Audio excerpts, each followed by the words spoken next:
All right. Welcome to the Starry Night Inside podcast. I'm Carla. I'm really excited to have Nastassia here today. Yeah! Nastassia, do you want to introduce yourself? Yes.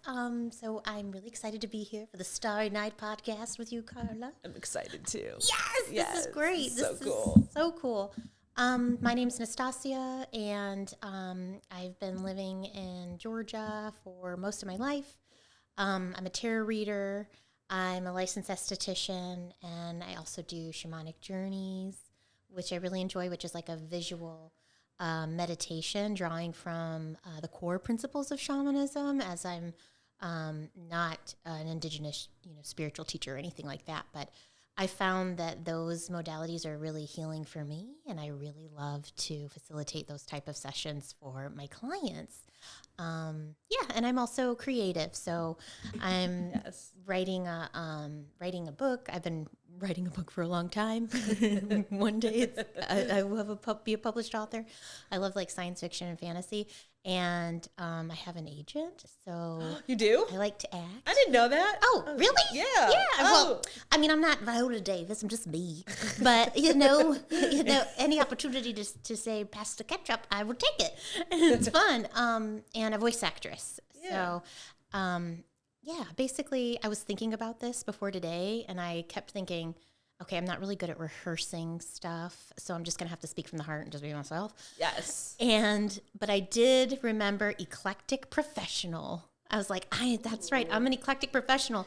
It took me forever to come up with that for my website. I love that. That's such a good way of putting being a spiritual guide or healer. Yeah. It is eclectic. It's it's taboo. It's out there, but it's interesting. I like that eclectic. That's a good one. Thank you. And it goes hand in hand with creativity. Yes. And I used to not realize that. I thought I had imposter syndrome, or like, I can't do both things. Yeah. I can't like skincare, spiritual topics, and want to be creative. That's not allowed. And then I realized, oh no, there are a lot of people who are multifaceted, So, that's a little bit about me. I know I went on and on. No, you did it all. That was great. Yeah, and I love your shamanic journeys because, you write it out after, and it's like reading a Harry Potter book. So I love that. Oh, that makes me so happy. Yes. Oh, my gosh. I've also started recording them, so I might give people the option, like, would they like a recorded version, or would they like it typed up? Yeah. So, but I really appreciate that's cool. that. Of course. I'm glad it was so wonderful to facilitate a session for you too. That like made my day because you're amazing. Oh, thank you. You're amazing. Thank you. Yeah. Oh, we're so cute. No, you're amazing. No, you're amazing, You're amazing. I love it. Feelings mutual. Yes.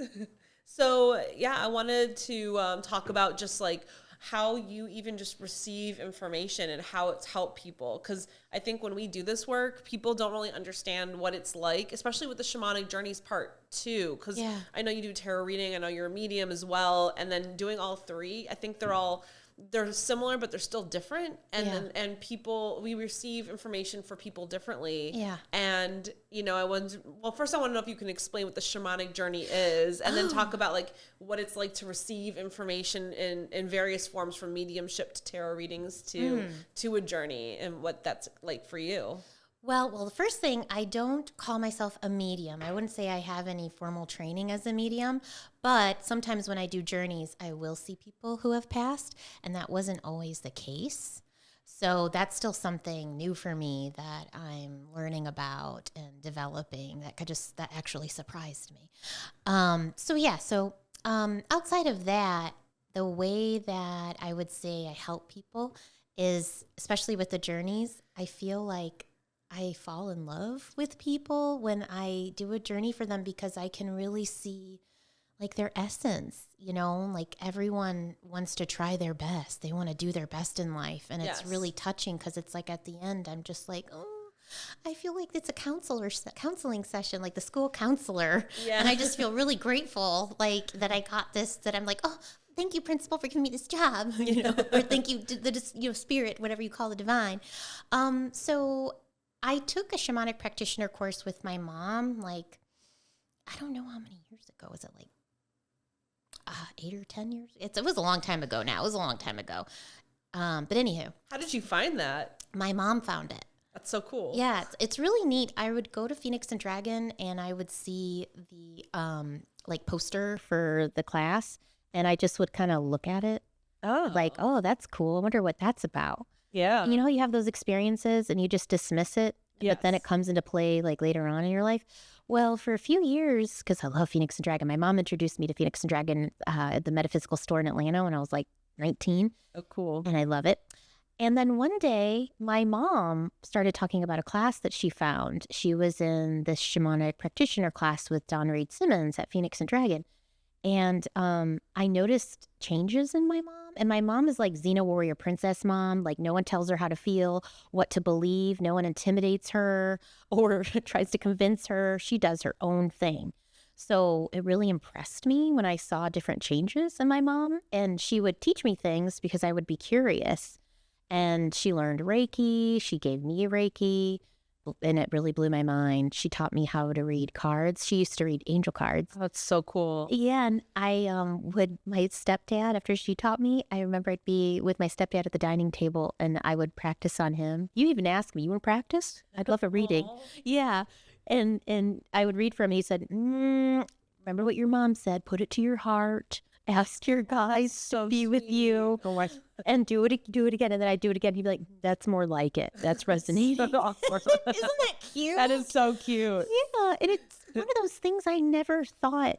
Because like now, I will beg my mom. I'm like, Mom, give me a reading because her readings are so good. Yeah. And it's like it has to be the perfect temperature. She doesn't. I'm like, Mom, it's so funny you don't really read anymore because I never thought I'd be reading tarot. That'd be a Yeah. part of my business, you know. And I'm like, that's special, Mom. You taught Oh. me, you know.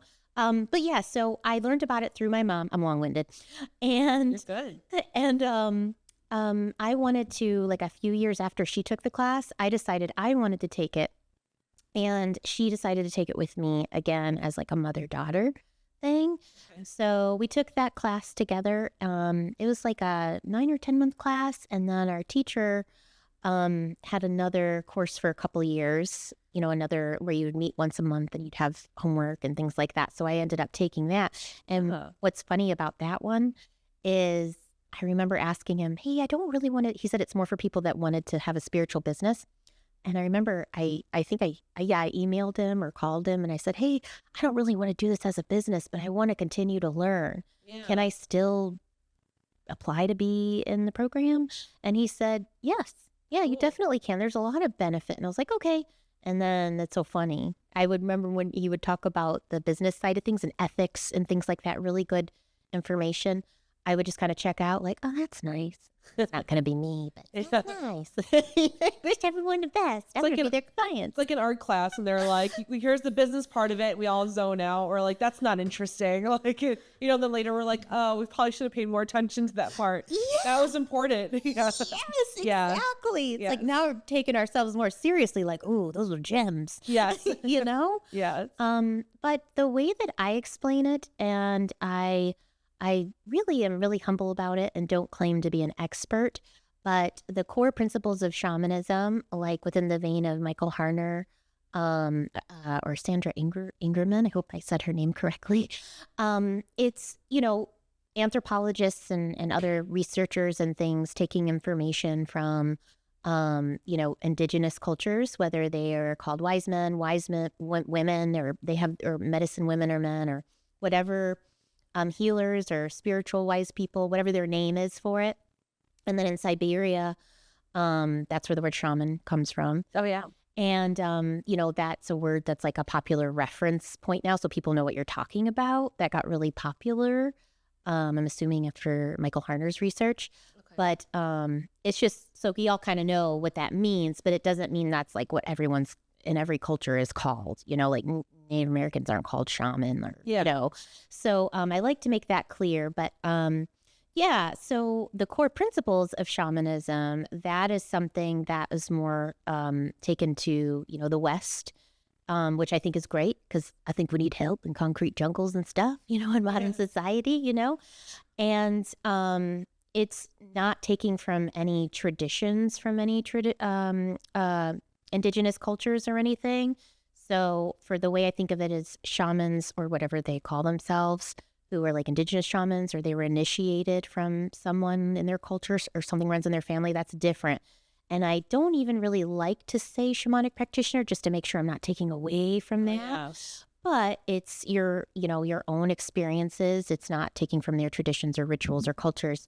But it's good to have a reference point so people know what you're talking about and to also respect that these visual journeys are, we're not the first ones to do them, and it's really great. You can have like guided shamanic journey experiences where, you yourself can like meet an animal guide or get retrieve a message from spirit or, do them on yourself or do them for others. So when I do it, I listen to drumming, how I was taught in class. Yeah. And it is relaxing and just helps me, I feel like helps me focus.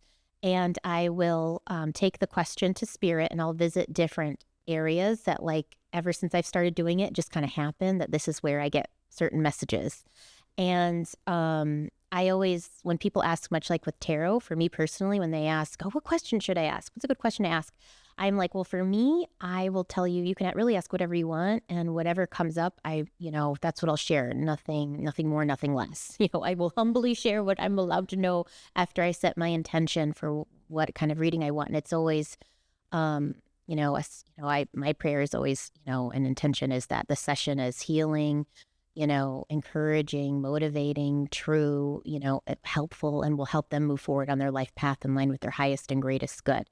So I get messages about what could, and of course, my disclaimer, I'm not a mental health care professional or like medical, doctor or anything. But so I make that clear and everything. But I do get messages about, healing messages and it doesn't always mean chronic illness or severe depression. It can mean, like self-love, or I may see, an ancestor or a guide come up and have messages pertaining to that. And then I visit another plane, but you could call it the upper world. It's the lower world, the upper world, or heaven or the spirit world, whatever you want to call it. But up there, I see I'm not being too woo-woo. No, you're fine. That's what this is all about. Okay. I see like it didn't used to be like this, but now I see like a long table and there'll be like guides. And I kind of walk down a long corridor, and it's every time. It just might look different depending on my client. And then I ask, for like overarching life themes, life purpose information, things that are helpful for them, any messages helpful for them as it relates to their question. And it's really interesting because I feel like, I know it's very clear that it's like, I'm like in kindergarten trying to, and like I'm only given information I'm allowed to share that's helpful, and I feel like they must think I'm cute. Yes. But it always feels good and helpful, and I've had my own messages that really blew my mind. But anyhow, and a lot of places that I visit, I learned from Don Reed Simmons. So I don't take from any cultures or anything, but I'll visit what I call it's like walking through a portal in the lower world. Those are healing messages, like personal growth messages. And then going to the upper world is like overarching life themes, any advice there. Sometimes I'll see some guides or people passed up there too. And then I'll go to a mountain, and that's where I can see what their gift is when they're like really feeling confident and stuff, and how they help other people. And I'll look at how they react around water. And Waters are emotions. yeah, emotions, creativity, being in touch with that and relationships. And it's just, I'm a visual person, so how it works, I've just created my own language. And I really took a lot out of that class. It was really empowering, that class that I took with my mom with Don Reed Simmons. I just really loved it. And, but yeah, I'm a visual person, so I'll get pictures in my mind, and sometimes I'll get words too, like written down or something, and I'll get some things really clear. And what I do is, my Reiki practitioner, she taught me this, Peggy Driscoll. She's amazing. She told me she was generous enough to let me do shamanic journeys at her old location when I first started. And just so sweet, such an amazing teacher and woman and Reiki healer. But she said, what if you write down, what comes up? Because I would do the journey and it would be like telling a story, but like I would like forget some things. And then I would like, oh, wait a minute. And another thing, you know? Yeah. But so now I write down, like I'll open my eyes and like write down what I see and close my eyes again and I'll make notes. And then it evolved even more from that to where when I'm doing tarot readings, I remember once I was reading for a client and I just thought, oh, I need to get more information. I wish I could do a journey for her. And then I just kind of looked off to the side and I just visited places I visit, you know, the language I built to where I get certain messages for certain things. And I got some information and I thought, oh, wow. So your gifts really do evolve, you know, because still like imposter syndrome is, you know, how it is. Oh yeah. I'm like, oh, wow, my gift, it is evolving and it's just practical really because then I feel like spirit's like, oh, yes, you want to help. I think it's all about intention. Yes. And the more pure-hearted you are, the more that you get that. I think the better, the more your intentions are set in helping people, the more your gifts open up. Yes. And it's really crazy to see that. I've seen it with other people too, where they're like, I really want to do this. I want to help people. Yeah. All of a sudden they're like, you know, opening up more. And like, I always get people that are getting initiated into their gifts, like friends and just, and you and like everyone. So like they kind of show up at my door and I'm like, okay. So, and I've had friends I've even met like on TikTok where I've like, they're just like, your grandmother had this message and I had to deliver it to you. Wow. And I'll be really specific. And I'm like, okay, I'm supposed to initiate you also. And it's really funny and it's really cool to see. And I'll just give people exercises. I usually just ask questions like, well, can you ask them what this meant with this message? And then they have to go in and search deeper. Yeah. But like, it's been cool. Like you and then a few other people, they've just like, it's like you've like learned that you're mediums by just like coming to me with messages or feeling like I need to like do something. I don't know. It's really cool. Exactly. Like as we're talking, I'm like, wait a minute. Yeah, I think I talked to Carla about this. About the mediumship thing, you know, like I guess that is seeing people who passed on. You know? And you're definitely a huge catalyst, a big part of my spiritual journey. Taking that class with you, when like seriously, you gave me so much confidence, and I really expanded what my gifts and what I do after training with you. So, and also you're so you're spiritual and down to earth and practical and positive and like just like you inspire me just so that you know. Yeah, I'm glad because you're also a psychic and like a creative performer and all around badass. I just like to dance naked on stage. I love it. It's great. It's free. It's so divine feminine. So I love it. It's awesome. Part of my channeling work. Yeah, I love it. You're like I'm channeling the divine. Yeah, exactly. So when you receive messages, like if someone comes to you and they have a message, or they come to you and they want a journey or they want a tarot reading, and you're going into the upper world, you're connecting to guides and ancestors. How do you receive that information? And also, how can you tell who's a guide and who's an ancestor? Oh, wow. So usually in the lower world, it's an ancestor, but I'll be honest, since I'm learning about, and I'll be honest with them too, sometimes in the lower world, especially since I'm still learning I usually talk about the medium side of it, you know. I'll tell them, you know, I'm not sure if this is a loved one who passed or an ancestor. And sometimes I will describe the person and they'll tell me who it is. I'm like, oh, okay. You know, so I still sometimes need to work on that. But usually it's very clear when it's a guide, there's just a different energy. And where they show up, like at the very end, I'll ask certain questions, or if there's a protective energy, it's because really it relates to the questions I'm asking. I guess a lot of the healing, not all of them, but a lot of the healing questions I tend to get from someone who's passed, a loved one who's passed, or an ancestor. Maybe you can tell me why that is, but not all the time, but most of the time. It's interesting. I find it really hard to tell if it's an ancestor or if it's a guide too. Okay. But I have one friend who's been able to pick up a few of my guides. Yeah. I have not been able to see my guides, but I have had one guide that shows up to different people. Yeah. And he always is described looking the same. So that's how I know who it is. That's cool. In my favorite past life, I was a cabaret dancer. Oh, that makes so much sense. Doesn't it? That's so cool. Oh. By the way, I can't wait for your show coming up. I can't wait, girl. It's going to be fun. It's going to be so much fun. Oh, yes.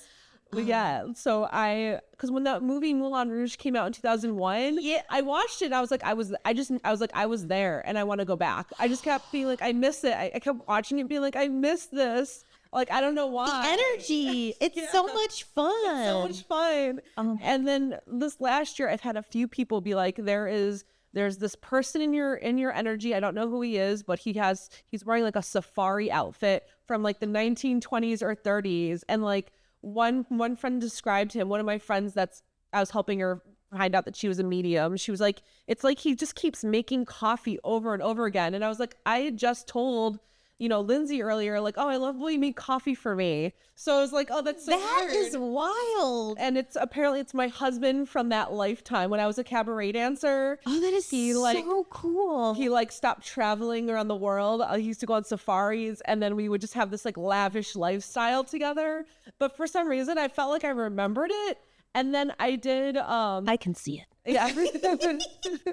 When I did my Diamonds Are Girls Best Friend burlesque performance, I wasn't gonna even do that song, but I was listening to it and I was like getting into it, and I got like chills all over, and I remembered myself performing to that on stage in that time period, and I was like, I did this before. That is so that's why I chose it, because I was like, I felt like I remembered something, like I felt my body light up. It was so weird. Like the 20s, like it was like well, that song came out like the 40s or something. So whenever that song was popular was when I performed it. But I feel like me and this guide now were married in the 20s. So I don't know, maybe my like my career just like went over a couple, for a couple decades or something. Yeah. So. Oh my God, that's so cool. And like as you're talking, I'm like, that is like I learned on TikTok. That tracks. Yeah, it tracks.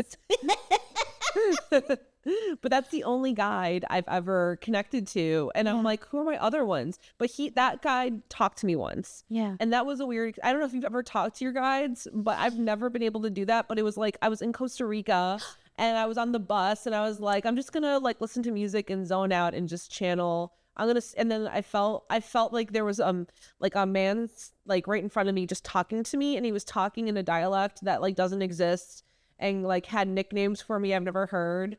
Like Whoa. Kitten. Oh my so funny. Kitten? Yeah. Look, doll. And I was like, what?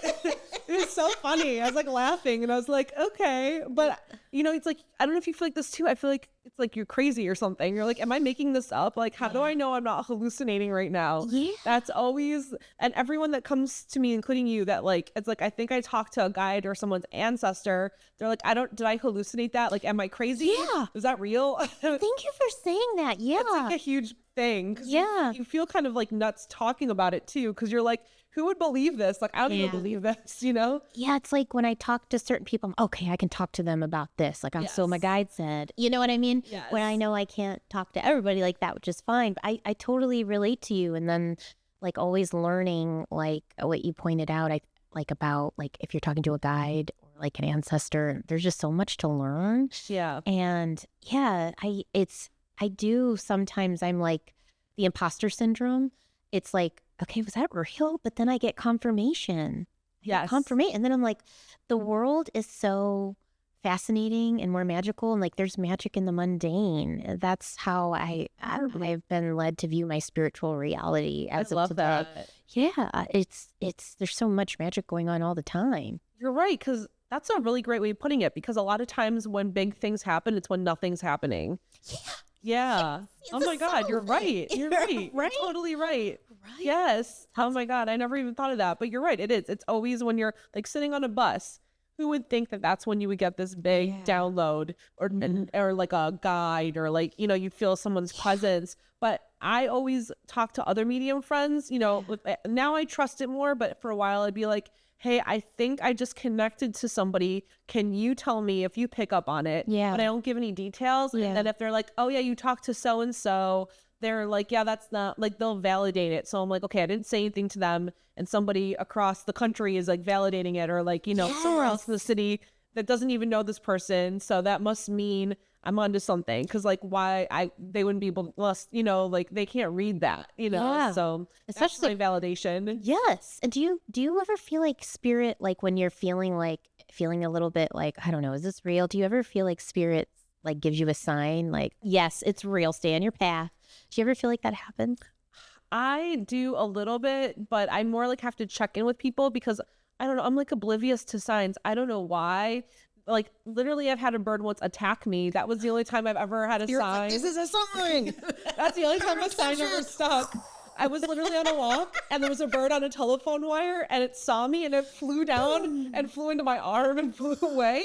And I was like, what the fuck, you know? I looked around and then it looked at me again and it flew back down and it hit me and went back up again. And I was like, okay, yeah, I guess that's a sign about something. It's like your guide, hand on the hip. Come on now, Carly.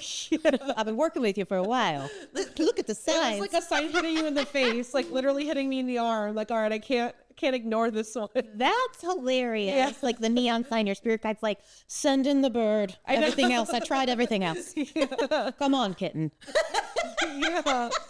So I'm like researching wildly, like, what does a pigeon mean? Like, Yeah. what is the significance of a pigeon? What's its spiritual meaning? Yeah. And it was so weird. But yeah, and I like had to check with other people. I'm like, why did a pigeon fly into me twice? Like, what's going on? Yeah. But I don't do what do you experience with signs? You ever see anything and you're like, that is definitely a sign? Or have you ever seen anything and been like, no, I don't know about that? Or Yeah. Well, once I was introduced to Ted Andrews' Animal Speak book, I got obsessed with that book and animal symbolism. And I noticed if I set an intention, like a question I have or something that I'm working on, and I go for a walk in nature, I'll look up the animals that I see or different experiences I have. And I'm like, oh, that resonates. So that's something that I do when I journal about it, like in kind of my personal thing on nature walks and stuff, which really fascinates me. But I guess for me, for signs, it's numbers too. I actually started the repeating numbers and everything. oh yeah, I I'm get like, those a lot. yeah. And I've started sending myself a text message, like a memo, and I'll put, when I've seen certain numbers, I'll put the number and then I'll put what I was thinking and doing. So after a few months, I'm going to search each number sequence and then make a master list of to kind of get to know more, because I see them so much, like what each one means. Like I have an idea, but some numbers I'm like, I need to see what the pattern is. But anywho, yeah, for me, it's usually, if it's not out in nature, it's usually a validation from a reading that I do for someone. Like I'll notice there's no way that this person, it's not coincidence that this person came to see me, because first of all, I'm getting a healing as well. And this is teaching me something. And then, because it's not me, it's spirit, it's delivering spiritual mail, but I'm like, oh, I know why they came to me, because I really understand what's going on. It kind of blows my mind, like spirit, like I think of it as like this, I'm in awe, like it's a supercomputer, like beyond my comprehension. But I did have, I guess, a couple significant experiences, unless am I going too long? No, you're fine. I had an experience where it was like in my early 20s, and I had moved back from Colorado, and had one of the many times I had to move back home in my 20s. And I saw something. I was living in Ackworth with my parents, and I saw something all the way in Sandy Springs, which is a hike from Ackworth, and it was a loving kindness meditation. And so I went, and it was like a Buddhist temple kind of thing, and they were teaching it for free. And I remember the teacher walked us through it, and I remember thinking it's so pretty in here, and I peered, looking at everybody else with my eyes open, looking at everybody else meditating, and then I go sneaking my eyes open. But then I went home, and it's just randomly, I didn't really leave and go anywhere because I was pretty broke and had no business driving that far away using the gas money. I need to get my life together. But I drove all the way there for this by myself. And so I was like, you know what, I'm going to take this time to just while I'm looking for a job, and I think I need to get my car repaired. It was a whole long saga. I would meditate every day. And first I would fall asleep. And then other times, and I listened to what he said about running my energy and how to do the loving kindness meditation. And then my legs would get a little sore, but I would just still meditate through it, and the pain would go away. And I didn't really realize I was really had a really intense meditation practice. Oh, wow. Just kind of started doing it. And I remembered I started doing it at the same time. I found this exercise called stream of consciousness writing. And I was like, okay, I'm going to try this too. I started this whole spiritual like little routine. Didn't realize really that's what I was doing. Yes. And I noticed when I would meditate, after I would meditate, my stream of consciousness things I was writing, I was like, okay, that's way too eloquent and beautiful and wise to come from me. And I remembered this was before me and my mom took that class. I didn't know any psychics or intuitive, anyone who did any spiritual things at all. And I think I looked up online, like stream of consciousness writing, and that's how I discovered what channeling was. Oh, I didn't know anything about this stuff. And I would look at it and I was like, wow, that's so pretty. And I was like, I wonder if I could save all these and put it in a book. And I was like, no, that's silly. And little did I know, people had done that like years and years and years and years prior. I just didn't know anyone in that world at that time, you know? And so, that was the first time I channeled too, or knew I was channeling, because I'm like, I would get words that I wouldn't know the meanings of. I had to look them up. Yeah. So that's, if I had to look it up in a dictionary, I'm like, that is not coming from me. And it always sounded poetic. Yeah. And I'm like, what the hell? Like, that didn't even sound like my voice. It sounded like something mystical and like, Yes. but I'm not creative enough to come up with that. So I'm like, okay, I know I'm creative, and like coming up with eloquent words and a descriptive poetic nature, like that doesn't naturally flow for me automatically. So I'm like, that's like somebody else speaking. Isn't it wild?